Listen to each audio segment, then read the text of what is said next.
Right, this is our second attempt at this video. It's the super fight from Naqi at the Roll Models Invitational. We have tried to make this breakdown before. Unfortunately, we had our phones next to the microphone and just caused feedback for the entire time. Hopefully, we've solved that issue. Hopefully this doesn't result in the same.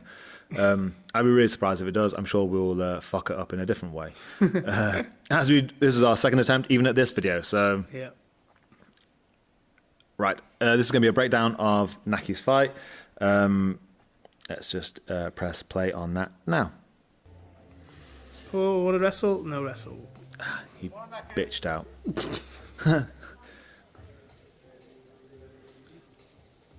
Straight for K-guard there, wasn't he? Yeah. Hips low, keep him clear. Yeah, so he's trying to fish underneath Naqi's leg at this point, so he's trying to keep just the space from behind his knee being exposed. The guy's playing a lot of inside base guards. I went for a half entry. Get deeper. Yeah. Back step, 4-1-1. I think for at this point I'm shouting at you not to be greedy and to take his knee next time. And eventually, spoilers, you do. What's your lag? Good, so the inside battle going on here.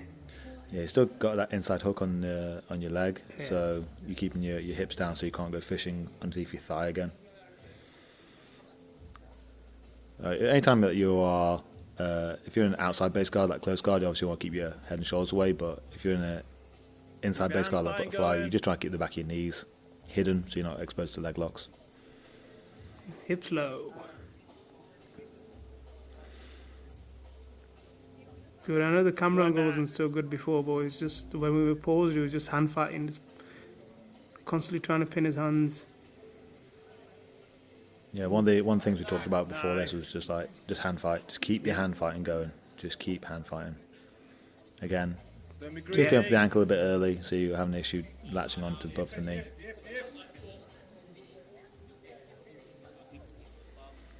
Good, again, too low. Yeah, going for the ankle instead of taking the knee. And I was trying again, going for backside 4-1, and he got half a Komodo grip. Roll. And back to top. Hip high. Yeah, so before the fight we just talked about the 3 H's, so keep your hips higher than the other person's, keep your hips heisted, so keep your hips facing the floor, and hand fight all the time. So the golden rules of especially competitive jiu-jitsu, I think. Crossbody. Good, I could tell he just wanted to leg lock me, so I just kept peeling feet, keeping my hips low, moving away. Forcing him on the outside, so he has to play an Yeah. outside base game, so he can't leg lock, and it gives you the opportunity for leg locks. There you go, more hand fighting. Yeah. Completely shutting his game down. His dominant hand is pinned into the floor at that point.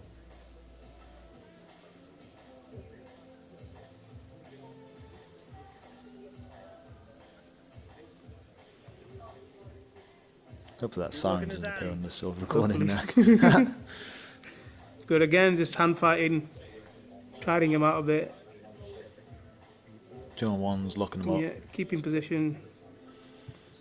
I think as long as you stick to these ideas, like these core principles of 3 H's, it does slow down people's attacks. Constantly peeling grips away, pummeling inside, So stay tight. the legs on the arms.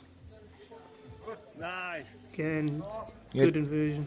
Yeah, quite a good way of keeping his knees tight to Yeah, himself. he did have a good guard. I was like, yeah, I'm impressed. I like it. I like it.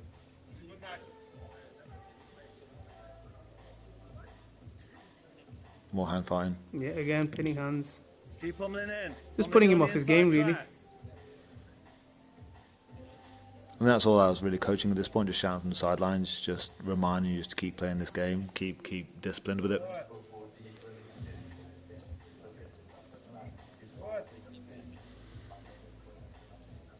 Good, just keeping him down, not letting him come up. Yeah, he's just not allowing his game. He's not Yeah. allowing his hands, and then you can choose the moments you want to go. He really went for it here. I could feel him trying to lift me hard. Yeah. Again, if he's playing an inside guard, you just sink yourself down, because the only thing that can really expose is the back of your knees for a decent attack. I mean, there's potential for violent arm bars and stuff, but He wants the back of your knees. Yeah. And you just deny that by keeping low.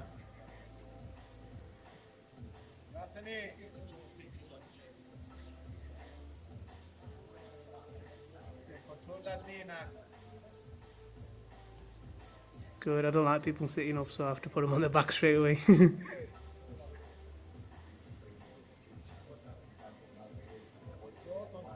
But I'm good, yeah. Got greedy again. Yeah.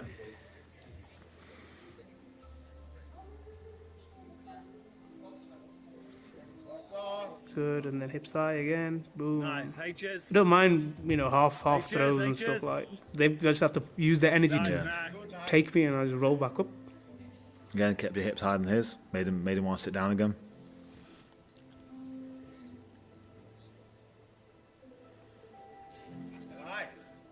Back to hand fighting. Yeah.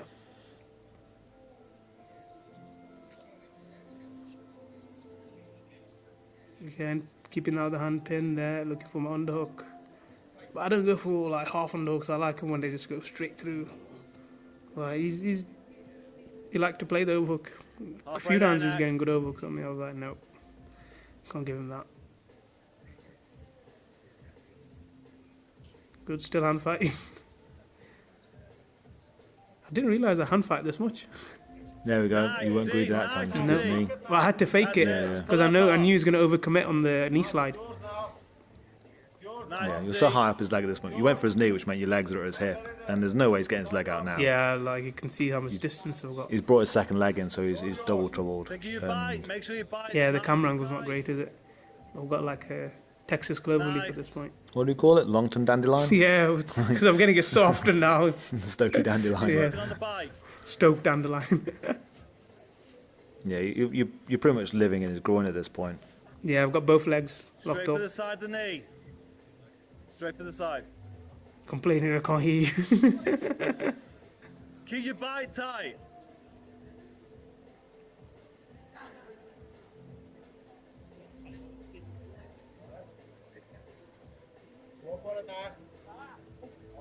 Good.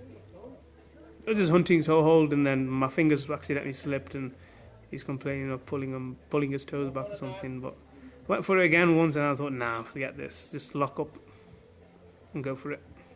Yeah, his ankle goes. Yeah. And yeah, the celebration. Yeah. So I think so the prep we did beforehand, I think it was a good idea that we just talked about, like, there's no point in me trying to explain different ideas to you because you know what you're going to do anyway. You know your game you want to play. It's just that reminder of the 3 H's. Hand fight, keep your hips high and keep them hoisted towards the ground, make him play on the bottom, make him tired. And as long as I keep you kind of disciplined in that, and especially then just solving that greediness problem of like climbing higher on his leg instead of going for the ankle instantly, you didn't have a hope in hell. We play these concepts day in, day out. Hand fighting is such a big one. And Yeah. it was amazing, like at the ADCC, that I think it was Kenny Florian was doing commentary, and he just talked about the hand fighting that people were doing. And I think it's easy to forget that. You get sucked into the competition game and wanting to do techniques, but you can't do techniques if you ain't got no hands. Yep. I agree with that 100%. To be fair, like Raheem, I don't know if you went with him today. I just did a lot of hand fighting with him the last few days, and he's just constantly grabbing hands. It automatically just changes the game because you got to defend first.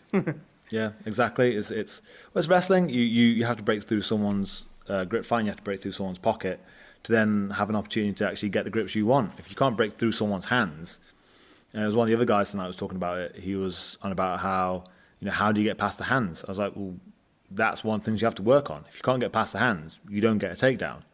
That is essentially, you might have the best techniques in the world. If you can't break through someone's grip fighting, if you can't break through their hand fighting, techniques mean nothing. Yep. And it's that discipline of sticking to the game. Of right, I'm gonna hand fight him. I'm gonna force him. I want to force an option that I've always got a leg lock, so I'm going to force him on the outside. I mean, he did want to play on the inside a few times, so he forced him to half, so he had that opportunity.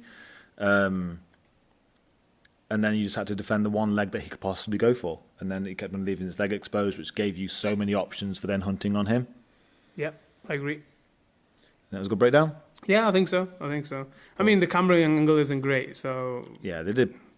Unfortunately, they did stick me there. Hopefully, the main video comes out soon. Yeah. But I think you get the rough gist of what just happened. Brilliant. Yeah. We'll try and get one of our rolls recorded again in the future. Thank you. Thank you, sir. See you in a bit.